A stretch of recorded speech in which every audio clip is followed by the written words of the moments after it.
Atenção! Começa agora uma teleaula de Geografia do Ensino Fundamental. Você vai assistir a teleaula de número 15. Bons estudos!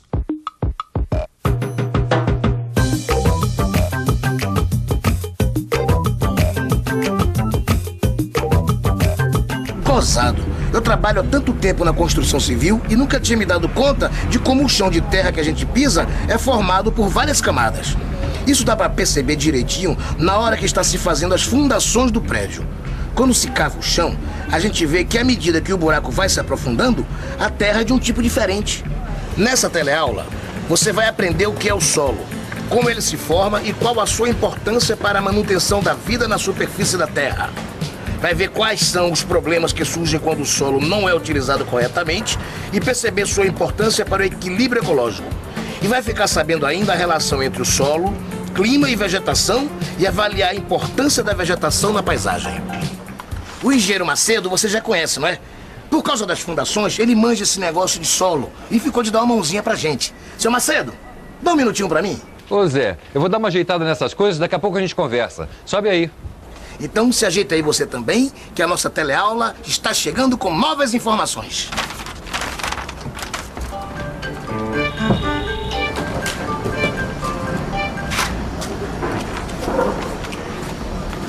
E aí, Zé, qual é a sua dúvida? É o seguinte, seu Macedo. O senhor sabe que eu comprei um terreninho, né? E que finalmente eu vou conseguir construir minha casinha. Então eu comecei dando uma boa limpada no terreno para retirar o mato, as folhas e os galhos que já estavam dominando o pedaço. Nessa hora, eu já percebi uma coisa muito interessante. Ao remexer a folhagem, eu percebi que as folhas que estavam por baixo já estavam apodrecidas. Mas foi depois da limpeza, quando eu fui cavar as fundações, que o bicho pegou. No começo, tinha uma camada de terra escura e arenosa que era muito fácil cavar.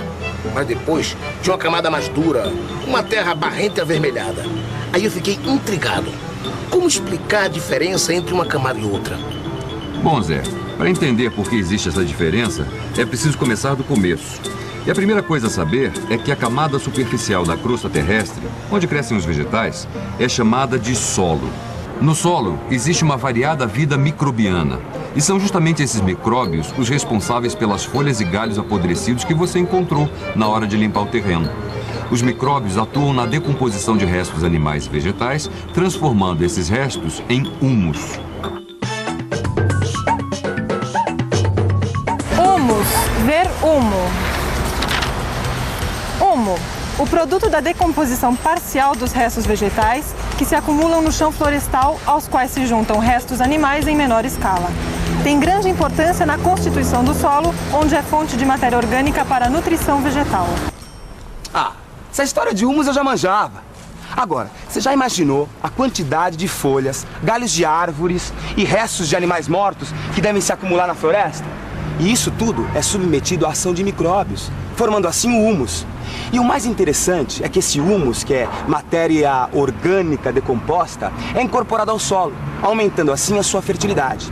Agora, não pense que o solo é formado somente por essa matéria orgânica. Sabe o que mais entra na composição do solo? As rochas. É claro que em pequenos fragmentos.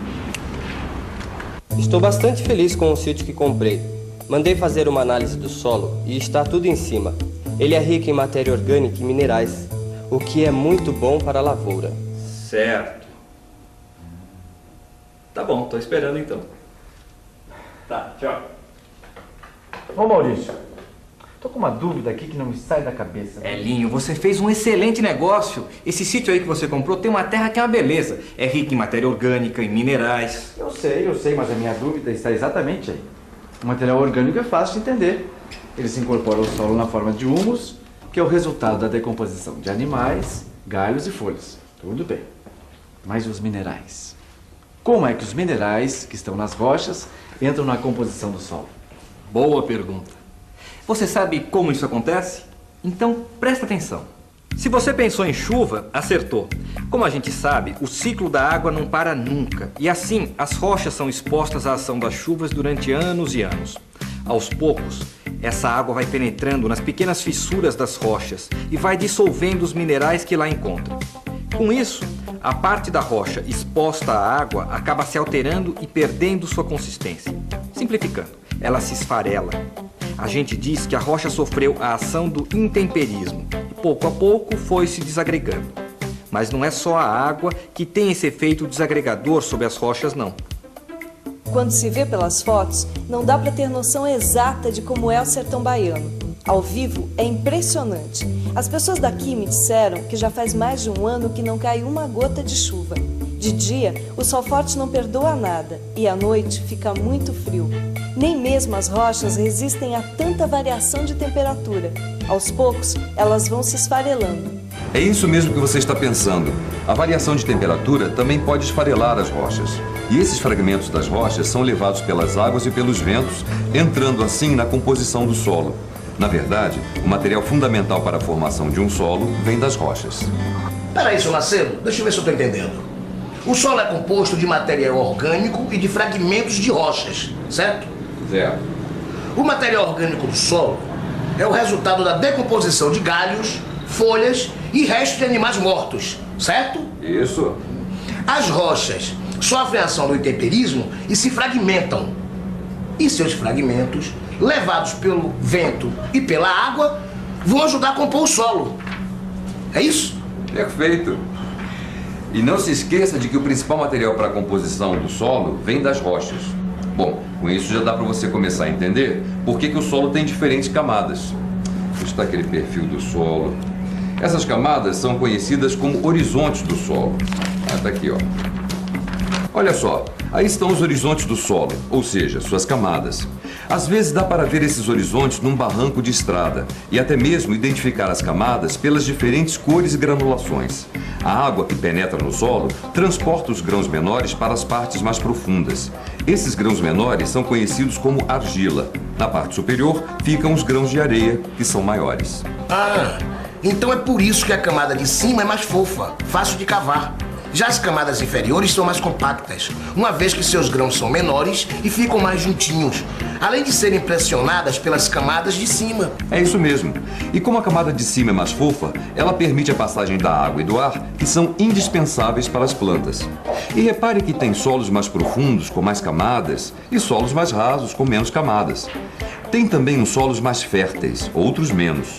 Solos que permitem a passagem da água e solos impermeáveis, que retêm a água por muito tempo. Olha só, essa carta vem lá do Japão, do outro lado do mundo. Você sabe que nesse meu trabalho eu tenho que entregar cartas que vêm dos mais diferentes lugares. Aí eu fico pensando aqui nesse mundão. Tem lugar de tudo quanto é jeito. Lugares com clima diferente, vegetação diferente, rochas diferentes e, é claro, os mais variados tipos de seres vivos. O que isso tudo tem a ver com o solo, que é o tema da nossa teleaula de hoje? Tem tudo a ver. São exatamente as combinações desses elementos que vão dar origem aos diferentes tipos de solo. Agora, você sabe qual é a combinação perfeita? Aquela que dá origem ao solo fértil? Ah, então fique por dentro. Os solos mais férteis são aqueles que possuem cerca de 10% de matéria orgânica na sua composição e são ricos em elementos nutrientes minerais como o potássio, o fósforo e o cálcio. E tem mais.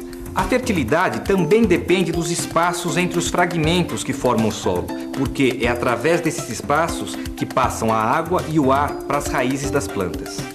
Veja, Maurício, esse lance da fertilidade do solo eu já entendi. Tem que ter matéria orgânica, minerais e espaço entre os fragmentos de rocha que compõem o solo para deixar a água e o ar chegarem até as raízes das plantas. Até aí tudo bem. Agora, o que eu não entendo e que eu gostaria muito de entender é esse lance aí de não poder tirar a vegetação que cobre o solo. A gente vive ouvindo isso, não é? Me diz, Maurício, o que adianta você ter um solo fértil se você não pode tirar a vegetação para poder plantar? Esse é um assunto muito sério, viu, Alinho? É bom a gente entender isso direitinho. Olha, a vegetação retira do solo os nutrientes que precisa para viver, certo? Quando a vegetação morre, boa parte desses nutrientes retirados são devolvidos para o solo. Só esse já é um bom motivo para evitar a retirada da vegetação, né? Ela impede que o solo empobreça.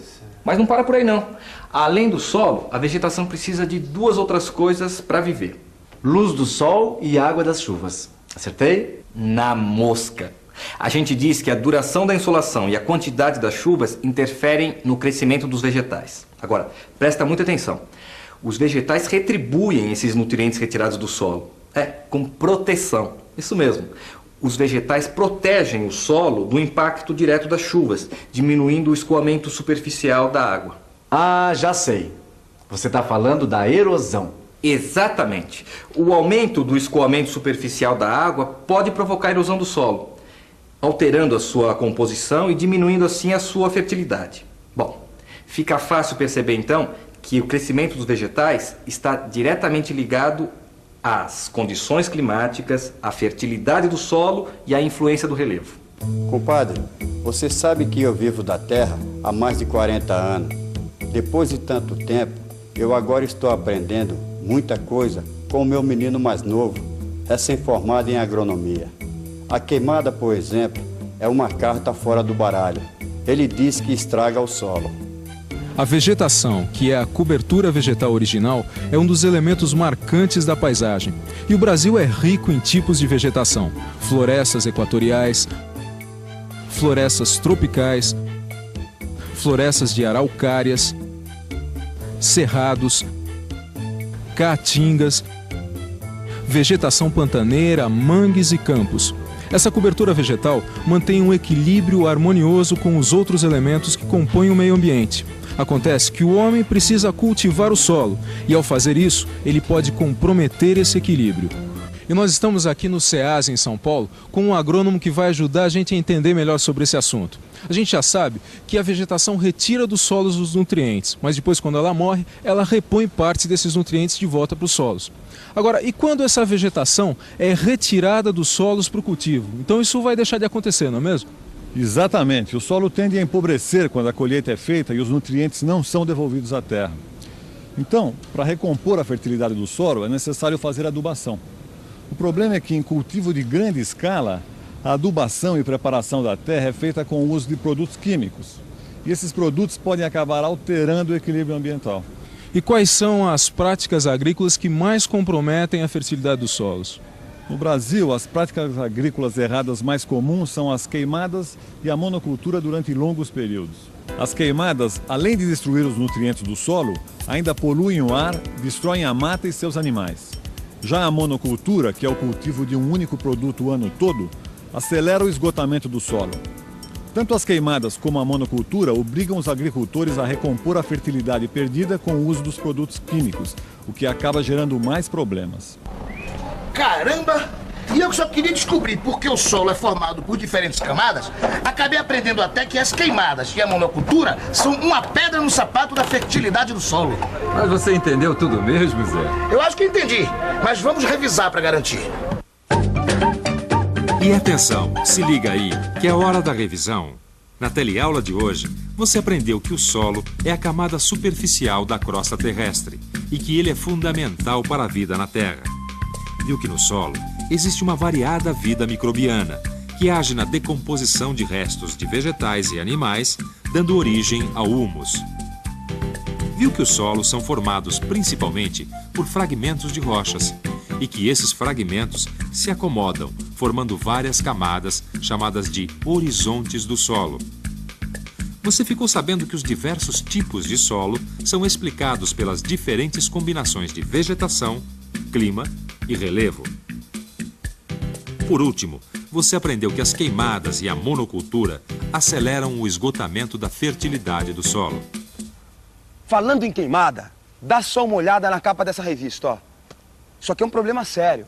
Agora, um outro assunto muito sério é que está na hora de você dar uma boa estudada no seu livro de geografia, para você ficar com esse assunto, o solo, na ponta da língua. Tchau e até a próxima.